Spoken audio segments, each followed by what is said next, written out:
Let's talk about the most broken Buster Saber ever, Lord Logres. Skill 1 gives herself a whopping 5 turns, 50% battery per turn, a one-time debuff immunity and buff removal resistance for 5 turns, but it costs 1000 HP per turn for 5 turns. Skill 2 provides a 20% attack, 30% crit damage, a self-crit resistant party buff over 3 turns, and an insane 50 instant crit stores. Skill 3 enables a self 2 times anti-perch defense and 50% Buster card buff for 3 turns, a party 2 skill cooldown reduction, but will trigger a special sleep 3 turns later that ignores debuff immunity and causes Lord Logres to sleep for 2 turns minimum. Treat it as Oberon's third skill demerit but with 3 turns delay and doesn't apply permanent taunt and strips buffs. Her normal Phantasm is Buster AoE before attacking, enables a 1-turn ignore invincibility and MP damage buff, then deals 200% special MP damage against threat to humanity, and gives party 20% attack buff and one-time 1-level MP overcharge for 3 turns, a 20% party charge, and a 2000 HP heal.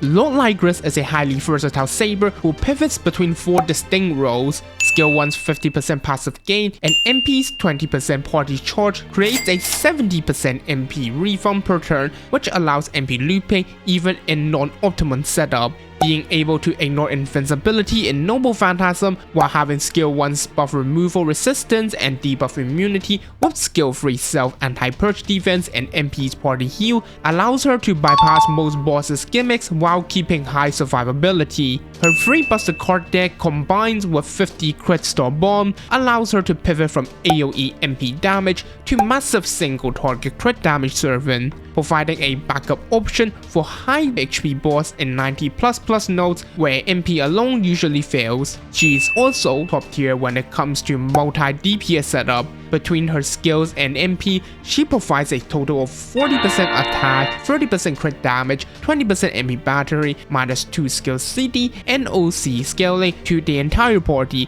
She doesn't just take all the buffs, she fuels the other DPS of the team also. Her skill 3 demerit does keep her skill level high though. Unlike Oberon, her sleep status does not come with a permanent taunt, and it doesn't remove her buff also. You cannot easily cycle her out to bring in a fresh support. If you trigger skill 3, you must end the fight within 3 turns or you're facing with a dead fuel slot. To maximize Lord Logres, use one of these setups, double Koyanska pairing with Black Grill to tackle her high skill CD and lack of constant MP damage buffs. Use crit supports like Merlin, Ruler Skadi, or Elizabeth of the End when your MP alone doesn't finish the job. Use multi-core setups like Castor Morgan. Both units provide party-wide batteries and offensive buffs, creating an overcharged feedback loop that maximizes Lord Logres scaling. Lord Logres is a great investment in 2026. She is a rare DPS support hybrid who actually performs well on both sides.